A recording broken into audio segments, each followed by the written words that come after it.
जय हिंद छात्रों, आपका अपना YouTube चैनल ज्ञान संघ एजुकेशन में स्वागत है। आज हम पढ़ने जा रहे हैं डीएलएड अंतिम वर्ष के अंतर्गत है। विषय है भाषा व भाषा शिक्षण स्तर 2 के अंतर्गत हम अध्याय 1 के उन कुछ जो प्रश्न है उनके बारे में चर्चा करेंगे। तो आइए हम उन प्रश्नों की ओर चलते हैं। इसके पहले हम अध्याय 1 के अंतर्गत हमने पढ़ा कि भाषा की कक्षा कैसी हो, ठीक है।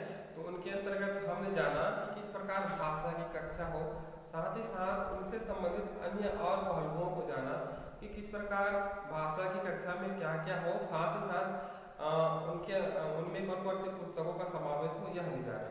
आइए आप जानते हैं। प्रश्न पहला, प्रत्येक कक्षा के बच्चों को पुस्तकालय उपलब्ध कराना क्यों आवश्यक है। यहाँ पर कहा गया है कि प्रत्येक कक्षा के बच्चों को पुस्तकालय उपलब्ध कराना क्यों आवश्यक है। तो यह बहुत ही आवश्यक है, क्योंकि प्रत्येक कक्षा के बच्चे जब पुस्तकालय में पढ़ने के लिए जाएंगे तो वहाँ अनेक प्रकार के पुस्तकों से सामना करेंगे, अर्थात उन पुस्तकों को पढ़ेंगे। पढ़ने के साथ साथ उनमें अनेक प्रकार की चित्रों सहित जो पुस्तिका होती है उसको क्या करेंगे, देखेंगे, समझेंगे, उनसे संवाद कर पाएंगे, अंतःक्रिया कर पाएंगे। अंतःक्रिया करने से पढ़ने की प्रक्रिया में अंतःक्रिया करने से पढ़ने की प्रक्रिया में पहला कदम माना जाता है। शिक्षाविदों का यही कहना है कि छात्र अधिक से अधिक जब चित्रों को देखेंगे, समझेंगे, तो पढ़ने की क्रिया में वह आगे बढ़ेंगे, अर्थात उनके अंदर भाषाई कौशलों का विकास होता जाएगा। इसलिए यहाँ पर कहा गया है कि प्रत्येक कक्षा के बच्चों को पुस्तकालय उपलब्ध कराना क्यों आवश्यक है। अगर बच्चों को उपलब्ध कराएंगे तो वो पढ़ेंगे, है ना, बातचीत करेंगे, उनके चित्रों के साथ तालमेल बिठाएंगे। साथ ही साथ आप जानते हैं कि जो पाठ्य पुस्तक होते हैं उसको पढ़ते पढ़ते छात्र बोर हो जाते हैं। इसलिए बोर हो जाते हैं इसलिए बोर हो जाते हैं कि वही पुस्तक को रोज पढ़ना होता है। लेकिन जो पुस्तकालय की जो पुस्तकें हैं उनमें अनेक प्रकार की पुस्तकें होती है ना, चाहे खेल से हो, पहेली से हो, शिक्षा से हो या चुटकुले से हो, अनेक प्रकार की पुस्तकों का समावेश होता है। इसलिए वह पुस्तक बच्चों को बहुत ही आवश्यक होता है। इसलिए यहाँ पर कहा गया है कि प्रत्येक कक्षा के बच्चों को पुस्तकालय उपलब्ध कराना बहुत ही जरूरी है। इसलिए जरूरी है क्योंकि वह उनके ज्ञान विज्ञान कौशल को आगे बढ़ाता है।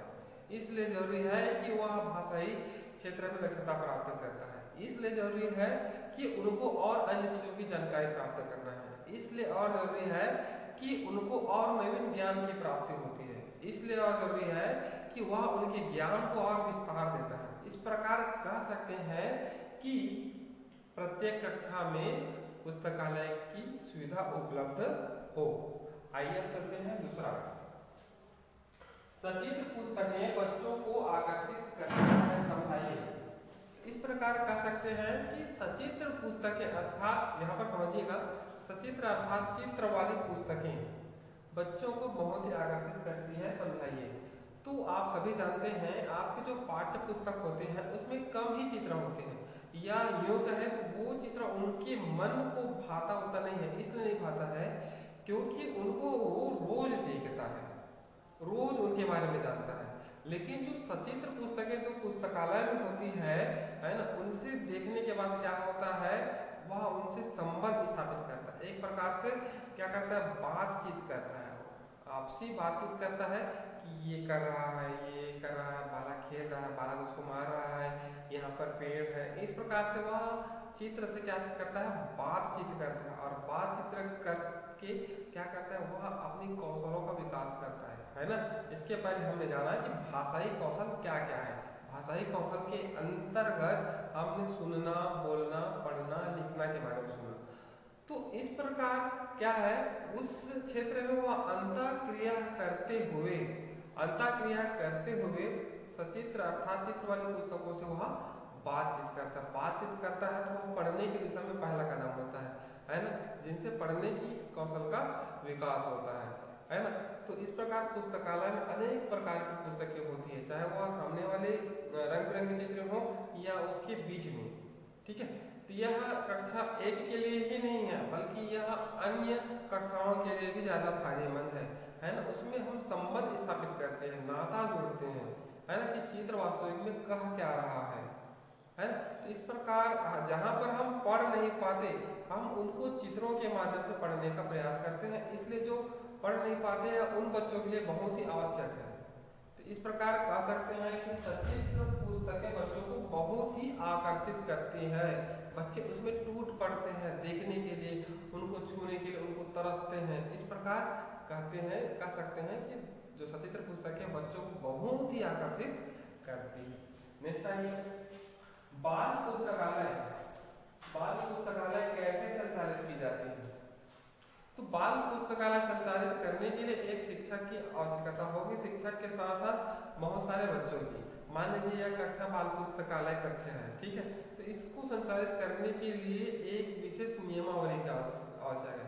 कब और किस समय खोलें, खोलने के साथ साथ बच्चों को देने के साथ साथ बच्चे उनसे घुल मिल जाए, है ना, बच्चे हैं वो जो पुस्तक है उनको न फाड़े, उनको पढ़े, और हो सके तो उनको एंट्री करा करके घर ले जाए, नाम एंट्री करा करके घर ले जाए, और फाड़े वगैरह नहीं, और पढ़ने के बाद पुनः लाए ताकि दूसरे बच्चे उस पुस्तिका को पढ़ पाए, है ना। इसमें शिक्षक की महत्वपूर्ण भूमिका होगी, और साथ ही साथ जब उन पुस्तक को बच्चे पढ़ लेंगे तो अन्य पुस्तकें शिक्षकों द्वारा मंगाई जाए, है ना। इसमें प्रधानाचार्य का बहुत बड़ा रोल है। प्रधानाचार्य अगर चाहे तो बाल पुस्तकालय खोल करके बच्चों की मनोवांछित दशाओं को समझ करके उनके अनुरूप हम क्या कर सकते हैं, पुस्तक उपलब्ध करा सकते हैं। उपलब्ध कराएंगे तो बच्चे क्या करेंगे, उनके अंदर निहित ज्ञान को ग्रहण करेंगे, ग्रहण करने के पश्चात क्या होगा, उनकी जो विकासात्मक जो विकास होगा बुद्धि का, उनके ज्ञान विज्ञान में और बढ़ोतरी आएगी। इसलिए कह सकते हैं कि बच्चों के लिए जो बाल पुस्तकालय है इस प्रकार से संचालित की जा सकती है। बालक को समय पर पुस्तक दे, बालक पुस्तक न फाड़े इसे निर्देशित करें, बच्चों को घर ले जाने के लिए अनुमति दें, और शिक्षक द्वारा अन्य पुस्तकें भी मंगाएं, कक्षा की साफ सफाई भी रखें, साथ ही साथ बैठने हवा पानी की उचित व्यवस्था हो, और बच्चों की स्तर के अनुकूल, बच्चों के स्तर के अनुकूल पुस्तकालय पुस्तक दी जाए। बच्चे किस स्तर के हैं, अर्थात पहली कक्षा के तो पहली स्तर के बच्चे, 5वीं कक्षा के बच्चे हैं तो 5वीं कक्षा स्तर के बच्चे के पुस्तकालय दिया जाए, है ना। इस प्रकार की पुस्तक बच्चों को दिए जाए जिनसे वह अधिक से अधिक पढ़ सके। आइए चौथा है विभिन्न प्रकार की पुस्तक पढ़ने व भाषाई क्षमता में संबंध। आप सभी जानते हैं कि जो कक्षा की जो पुस्तकें हैं, अर्थात जो पाठ्य पुस्तक है, वो पढ़ते पढ़ते बच्चे बोर हो जाते हैं, है ना, उसमें असंतोष महसूस करते हैं। लेकिन जो पुस्तकालय की पुस्तक होती है उसमें अनेक प्रकार की पुस्तकें होने के कारण, या पुस्तक होने के कारण क्या होता है, वह उसमें मनोरंजन फील करता है, वह खुशी जाहिर करता है, वह अनेक प्रकार के चित्रों को आत्मसात करता है, अंतःक्रिया करता है, बातचीत करता है ना। तो बातचीत करने से क्या होता है, भाषाई कौशल का विकास होता है। इसके पहले हमने कहा था कि भाषाई कौशल पढ़ना, सुनना, बोलना, लिखना, तो ये जो कौशल है इनका धीरे धीरे विकास होता है। अगर हम पढ़ने की प्रक्रिया स्टार्ट करेंगे तो धीरे धीरे क्या होगा, भाषाई कौशल का भी विकास होगा, अर्थात जो लिखने के कौशल का भी विकास होगा, है ना। सबसे पहले छात्र क्या करते हैं, जो निहित भाव है पुस्तक में, निहित भाव है चाहे चित्र पुस्तक हो या राइटिंग वाला पुस्तक, गद्य पद्य पुस्तक हो, तो उसके निहित भाव को बालक क्या करते हैं, पढ़ते हैं, पढ़ने के बाद उसके बारे में लिखते हैं, है ना। और बच्चों को यह निर्देशित भी कर सकते हैं कि बालक जो भी पढ़े हैं उसके बारे में अपना विचार दीजिए, है ना, उनके बारे में कुछ लिखिए, अपने शब्दों में लिखिए, चाहे कुछ भी हो। इस प्रकार से आप बच्चों को निर्देशित भी कर सकते हैं, है ना। अगर एक शिक्षक चाहे तो क्या नहीं कर सकता है। तो इस प्रकार कह सकते हैं कि बच्चों को विभिन्न प्रकार के पुस्तक पढ़ने और भाषाई क्षमता में संबंध है, ठीक है। जितनी ज्यादा हम पुस्तक पढ़ेंगे भाषाई क्षमता उतनी ज्यादा विकसित होती जाएगी, है ना। पुस्तक जितना ज़्यादा पढ़ेंगे भाषाई क्षमता उतनी ही विकसित होती जाएगी, बढ़ते जाएगी, जिनसे बच्चों का बुद्धित्व विकास होगा और साथ ही साथ उनके स्तर में बदलाव आता जाएगा। तो इसलिए बच्चों को विभिन्न प्रकार की पुस्तक दी जाए जिनसे उनका भाषाई कौशल का विकास होगा। आइए नेक्स्ट, आइए जानते हैं अध्याय 2 के अंतर्गत कक्षा में अन्य पुस्तकें। अब जरा सोचिए, एक कक्षा में पाठ्य पुस्तक के अलावा और बहुत सारी अन्य पुस्तकें होंगे तो बच्चों को क्या फायदा होगा? बच्चों को क्या फायदा होगा, है ना? तो इसमें बहुत सारी फायदाएं हो सकती हैं, सॉरी फायदा हो सकती है। तो इन फायदाओं का उपयोग एक शिक्षक को करना चाहिए ताकि बच्चों के अंदर सर्वांगीण विकास हो सके, सभी क्षेत्रों में विकास हो सके, है ना? जो बच्चे पढ़ना नहीं आता उनको भी पढ़ना आ जाए। इसी के संबंध में एक शिक्षिका की कहानी है। एक शिक्षिका है जो गांव में रहती है ना? गांव वाले स्कूल में पढ़ाती है। तो वहाँ ऐसा माहौल है कि वहाँ एक भी मतलब विद्यालय में पुस्तकालय नहीं है। पुस्तकालय नहीं है, साथ साथ पुस्तकालय नहीं है और जो अन्य पुस्तकें होनी चाहिए वह भी नहीं है, जिनके कारण बच्चे क्या है पाठ्य पुस्तक को पढ़ते पढ़ते एकदम निराश और बेजार हो गए हैं। उनको पाठ्य पुस्तक बोरिंग लगती है, वो सही ढंग से भाषाई कौशल विकास नहीं कर पाते हैं। तो वह जो शिक्षिका है वह सोचती है अगर इन बच्चों को अन्य पुस्तकें दी जाए तो शायद इनके अंदर कुछ सुधार हो सकता है। तो इस प्रकार उन्होंने कुछ पुराने पुस्तकों को ला करके बच्चों को दिया जो बच्चों के स्तर के अनुकूल थे। तो बच्चे जब उन्हें देखे तो उन पर वह टूट पड़े, है मैं पढ़ूंगी इस प्रकार से टूट पड़े और जितने पुस्तक थे सब भी बच्चे अपने अपने हिसाब से ले लिए अपने इच्छा अनुसार। तो लेने के बाद बच्चे क्या किए, उनको पढ़ने लगे, उनके चित्रों से बातें करने लगे, है ना? उनसे संबंध जोड़ने लगे, उनके साथ साथ उनके अर्थों को जानने लगे, है ना? तो इस प्रकार अन्य पुस्तकें के फायदे हुए। तो मैडम ने सोचा अगर इन पुस्तकों को पढ़ते पढ़ते बच्चों के अंदर इस प्रकार की जिज्ञासा है, पढ़ने की जिज्ञासा है, जानने की जिज्ञासा है, देखने की जिज्ञासा है, तो क्यों ना इनकी जिज्ञासा को और बढ़ाया जाए, जिज्ञासा को और बढ़ाया जाए। फिर उन्होंने बहुत सारी पुस्तकों को बच्चों के लिए लाए और एक पुस्तकालय में रख दी।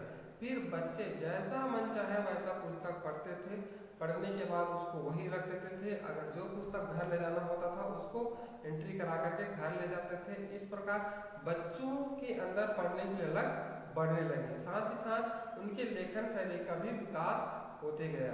और जो बालक जितना ज़्यादा पढ़े थे वह उतना ज़्यादा उसके बारे में लिख सकते थे। तो इस प्रकार अन्य पुस्तकों का फायदा हुआ। तो इस प्रकार मैडम द्वारा जो सराहनीय कदम उठाया गया जिनसे बच्चों को बहुत ही ज़्यादा फायदा हुआ। तो ऐसे ही विचार और व्यक्तित्व वाले शिक्षक अगर होंगे तो क्यों ना हम बच्चों के मानसिक स्तर को ध्यान में रखकर पुस्तकें उपलब्ध करा सकते हैं, क्यों नहीं हम करा सकते हैं। इस प्रकार एक शिक्षक होने के नाते इन सारे पुस्तकों का क्या करना चाहिए, विद्यालय में लाया जाए और बच्चों की मांग को देखकर उन्हें दिया जाए। तो इस प्रकार अन्य पुस्तकों से बच्चों को बहुत सारी फायदाएं होती है। तो आइए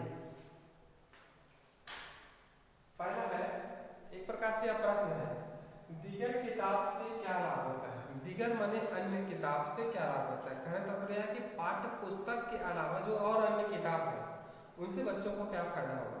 बच्चों की सोचने समझने की शक्ति का विकास होगा, ठीक है। दूसरा, वह नए नए शब्दों को ग्रहण करेगा, शब्दों के अर्थों को जानेगा। साथ ही साथ पाठ्य जो पुस्तक है इनको पढ़ने की दिशा में वह जो अन्य पुस्तकें हैं वह फायदा का काम करेगा, है। साथ ही साथ अनेक प्रकार के जो मानसिक स्तर है छात्रों के उनको बढ़ाएगा। साथ ही साथ जो जितना ज़्यादा पढ़ेगा उतना ज़्यादा उनकी भाषाई कौशल का विकास होगा। तो इस प्रकार अन्य किताब पढ़ने के यह फायदे हैं, ठीक है। आइए नेक्स्ट, कक्षा पुस्तकालय की उपयोगिता। अब जरा सोचिए, एक कक्षा में पुस्तकालय है ना? तो उस पुस्तकालय की क्या उपयोगिता होगी? तो समय समय पर बच्चों को किताबें मिलेगी, है ना? बच्चे उनसे अर्थ निकाल सकेंगे। साथ ही साथ बच्चे अर्थ निकालने में से लिख भी पाएंगे, साथ ही साथ उसमें अंतर कर पाएंगे। साथ ही साथ जो पुस्तक पढ़ेंगे उनसे भाषाई कौशल का विकास होगा, है ना? शिक्षकों को उतना ज़्यादा ध्यान देने की आवश्यकता नहीं है, और अन्य पुस्तकें पढ़ने से बच्चों को और अनेक प्रकार की लाभ होगी। जो एक कक्षा में पुस्तकालय है ना, उन पुस्तकालय से संबंधित या उन पुस्तकों से संबंधित अनेक प्रकार की गतिविधियां करा करके बच्चों के अंदर और अन्य कौशलों का विकास किया जा सकता है ना। चित्र संबंधी गतिविधियां करा करके भी बच्चों को बताया जा सकता है। इस प्रकार कह सकते हैं कि कक्षा पुस्तकालय की उपयोगिता इस प्रकार से है, जो एक बच्चों के लिए बहुत ही लाभदायक है। पठन का असर लेखन क्षमता पर कैसे पड़ता है? आप सभी जानते हैं कि जो बालक जितना ज्यादा पढ़े रहेगा, अर्थात उनका जो मानसिक स्तर है वह अन्य बच्चों की अपेक्षा ज्यादा रहेगा। वह ज्यादा किसी चीज के बारे में, किसी वस्तु के बारे में विचार करता है, ज्यादा सोचता है। और जो बालक कम पढ़ता रहेगा उनकी जो भाषाई कौशल है वह कम होगी। तो इस प्रकार कह सकते हैं कि जो बालक ज्यादा पढ़ा रहेगा वह उनके बारे में ज्यादा से ज्यादा लिख सकता है ना।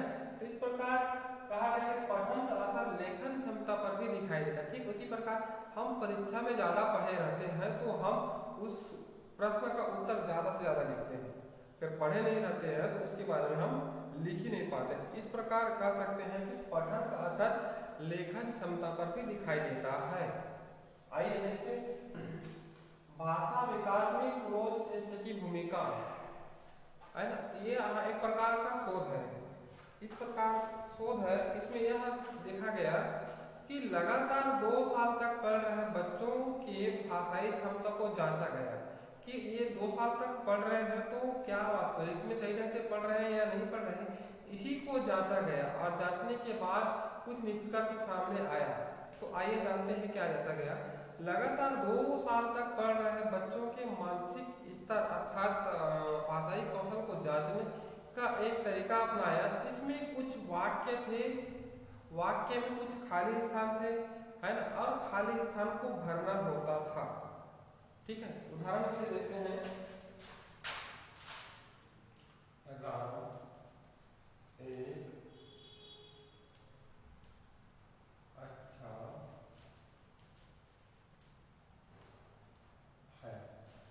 है ना? तो इस प्रकार के ऐसे मतलब क्या होते थे, खाली स्थान होते थे, है ना। तो राम एक अच्छा लड़का है ना। तो इस प्रकार जो बालक पढ़े हुए रहते थे वह क्या करते थे, इसका उत्तर आसानी से भर लेते थे। ठीक है, और इनसे और बड़े वाक्य बच्चों को दिए जाते थे जो लगातार 2 वर्ष तक पढ़ रहे होते हैं। ऐसे बच्चों के लिए क्लोज टेस्ट किया गया। साथ ही इनके अलावा अन्य विषयों पर, हम केवल भाषा की बात कर रहे हैं, इनके अलावा अन्य विषय जैसे कि गणित पर भी छात्रों का क्लोज टेस्ट किया गया, जिनसे उनके इबारती सवालों के बारे में पूछा गया। ठीक है, तो इबारती सवालों के बारे में पूछा गया तो बालक है ना, बहुत बहुत ऐसे वाक्य थे या बहुत ऐसे मतलब वाक्य थे जो खाली स्थान थे उनको आसानी से भर लिए थे। तो इस प्रकार क्लोज टेस्ट के फायदे हैं, है ना। भाषा विकास में क्लोज टेस्ट के बहुत ज्यादा फायदे हैं। तो सीधी सी बात यह है कि क्लोज टेस्ट लगातार दो वर्ष तक पढ़ रहे, 2, 3, 4 वर्ष तक पढ़ रहे बच्चों के लिए क्लोज टेस्ट कराया जाता है, जिसमें खाली स्थान होता है, उस खाली स्थान को भरना होता है। क्योंकि बालक 2 वर्ष तक पढ़े रहते हैं तो आसानी से ही उनके अंदर भाषा विकास हो गया होता है, हो गया होने के कारण वो आसानी से भर लेते हैं। ठीक है, इस प्रकार कह सकते हैं कि क्लोज टेस्ट बच्चों की महत्वपूर्ण भूमिका निभाते हैं। आइए नेक्स्ट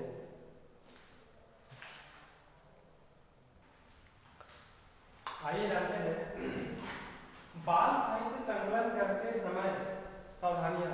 कहने का तात्पर्य है कि एक बच्चों के लिए या कक्षा के बच्चों के लिए बाल साहित्य का संकलन करते समय क्या क्या सावधानियां रखी जाए।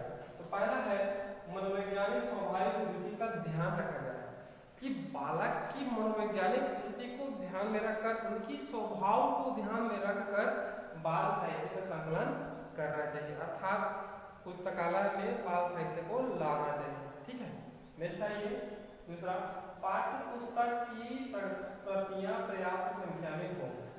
कहने का तात्पर्य है कि कक्षा में बहुत सारे बच्चे हैं, है ना, तो जो पढ़ने योग्य पुस्तकें हैं उनकी जो प्रतियां हैं, है ना, पर्याप्त संख्या में हो ताकि सभी बच्चों को बराबर मिल जाए।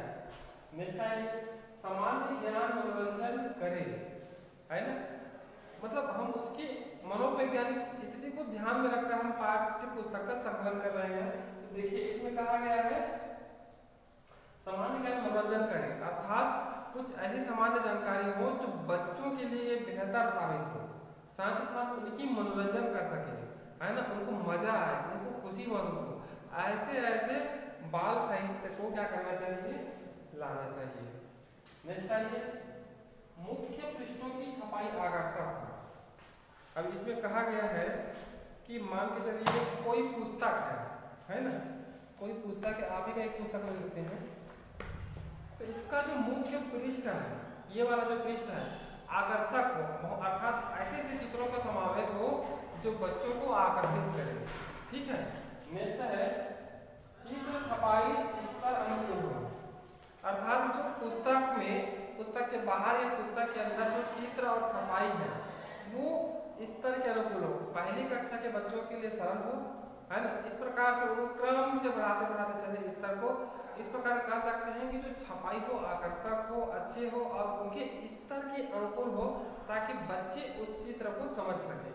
नेक्स्ट आइए पत्र पत्रिकाओं का समावेश है ना, बहुत से ऐसे पत्र पत्रिकाएं होते हैं जिनका समावेश पुस्तकालय में होना चाहिए, अर्थात उन पत्र पत्रिकाओं को भी शामिल करना चाहिए। नेक्स्ट आइए पुस्तकें मनोरंजन प्रदान करें, है ना, जितने भी हम पुस्तक बच्चों को देने जा रहे हैं, बच्चों के लिए इकट्ठा कर रहे हैं, संकलन वाले इकट्ठा कर रहे हैं, तो वह बच्चे के लिए मनोरंजनकारी हो, अर्थात बच्चे को मनोरंजन प्रदान करे, ऐसे पुस्तक होने चाहिए। और नेक्स्ट लेते हैं भाषा शैली, है ना, भाषा शैली भी बच्चों के स्तर के अनुकूल हो, अर्थात हम थोड़ा देखने का समझने का प्रयास करते हैं कि जो पाठ्य पुस्तक की जो भाषा है, अर्थात हम जो पढ़ रहे हैं, है ना, वह थोड़ा कठिन टाइप का होता है, लेकिन जो बाल पुस्तकालय में जो पुस्तकालय होता है वह थोड़ा सरल होता है। ठीक है, तो उनकी भाषा शैली सरल हो, अर्थात पढ़ने में समझ आ जाए, पढ़ने में समझ आ जाए और उनके भाव को हम समझ सके। तो इस प्रकार बाल साहित्य संकलन करते समय सावधानियां बरती जाए।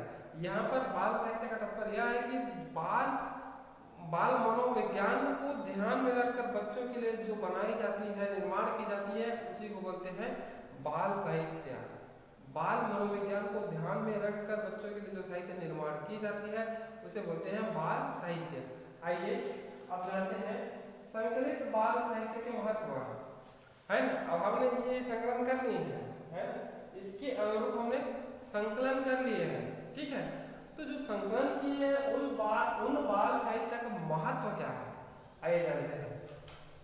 तो पहला है पुस्तकालय के लिए महत्वपूर्ण, अर्थात जो बाल साहित्य हम संकलन किए हैं वह पुस्तकालय के लिए महत्वपूर्ण हो।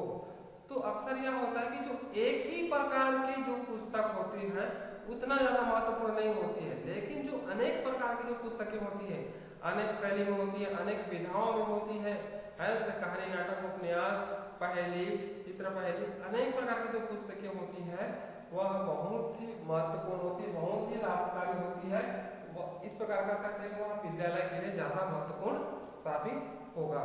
ठीक है, और संकलित बाल साहित्य आइए देखते हैं स्वाध्याय का विकास। जो बच्चे पुस्तकालय कक्षा में या तो कक्षा पुस्तकालय में सही ढंग से नहीं पढ़ पाते हैं, है ना, या पाठ्य पुस्तक पढ़ते ही हैं, साथ में जो पुस्तकालय के पुस्तक है उसको पढ़ते हैं, तो पढ़ने के बाद क्या होता है उनके अंदर स्वाध्याय अर्थात स्वयं अध्ययन करने का, अर्थात स्वयं पढ़ने का विकास होता है। ठीक है, वह अधिक से अधिक पुस्तकों को पढ़ता है, उनके ज्ञान विज्ञान में वृद्धि होती है। तो इस प्रकार कह सकते हैं कि संकलित बाल साहित्य से स्वाध्याय का विकास होता है, स्वयं अध्ययन करने की शक्ति का विकास होता है। जैसा ये सांस्कृतिक विकास, है ना, अब संकलित बाल साहित्य से हमारी संस्कृति का विकास होता है, जैसे कि हमारे बहुत से प्रकार की क्या है संस्कृति है, परंपराएं हैं, कलाएं हैं, उन कला संस्कृति के बारे में हम पुस्तक में जानते हैं, पुस्तक के अंतर्गत जानते हैं। तो उन कला संस्कृति के बारे में हम क्या करते हैं, एक प्रकार से जवाबदेही होती है, हम उस देश की, उस राज्य की, अपने राज्य की कला संस्कृति के बारे में एक प्रकार से क्या बोलते हैं, दयालुता की भावना होती है, अपनेपन की भावना होती है। ठीक है, तो उन संस्कृतियों का ज्ञान हमें होता है। इसमें कहा गया है सांस्कृतिक विकास है ना, जैसे भारत में बहुत सारी संस्कृतियां हैं, बहुत सारे धरोहरें हैं, बहुत सारी कलाएं हैं, बहुत सारी शिल्प कलाएं हैं, तो उनके प्रति हम एक प्रकार से निष्ठा भाव जागृत करते हैं, है ना। एक प्रकार से भावनात्मक विकास होता है, उनके बारे में समझते हैं, उनके बारे में जानते हैं, है ना। तो भावनात्मक विकास होता है, उस प्रकार कह सकते हैं कि सांस्कृतिक विकास। नेक्स्ट आइए लोकगीतों का ज्ञान। छत्तीसगढ़ की बहुत सारे लोकगीतें हैं, अन्य राज्यों की लोकगीतें हैं, तो ये जो संकलित बाल साहित्य के अंतर्गत क्या होता है, लोकगीतों के बारे में जानकारी प्राप्त होती है। ठीक है, और लोकगीतों के बारे में जानकारी प्राप्त करके हम अन्य प्रकार के और अन्य गीतों की रचना कर सकते हैं। इस प्रकार कह सकते हैं कि संकलित बाल साहित्य से लोकगीतों का विकास होता है। नेक्स्ट आइए स्वास्थ्य मनोरंजन, है ना। बहुत से ऐसी जो पुस्तकें होती हैं जिसमें स्वास्थ्य से संबंधित बातें होती है ना।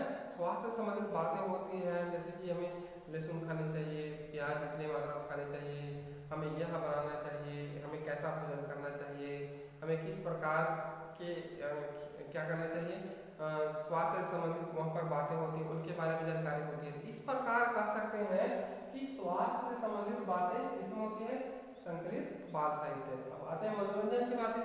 मनोरंजन के अंतर्गत अनेक प्रकार की मनोरंजन होती है, जैसे पहेलियाँ, है ना, पहेलियाँ, चुटकुले और मुहावरे और अनेक प्रकार के खेल होते हैं, शब्द पहेली, वर्ग पहेली, है ना। इनसे बच्चों का क्या होता है, स्वच्छ मनोरंजन होता है, स्वच्छ मनोरंजन होता है। इस प्रकार कह सकते हैं कि संकलित बाल साहित्य के ये 5 महत्व हैं, और महत्व हो सकते हैं, इसको आप ऐड कर सकते हैं। तब तक के लिए धन्यवाद।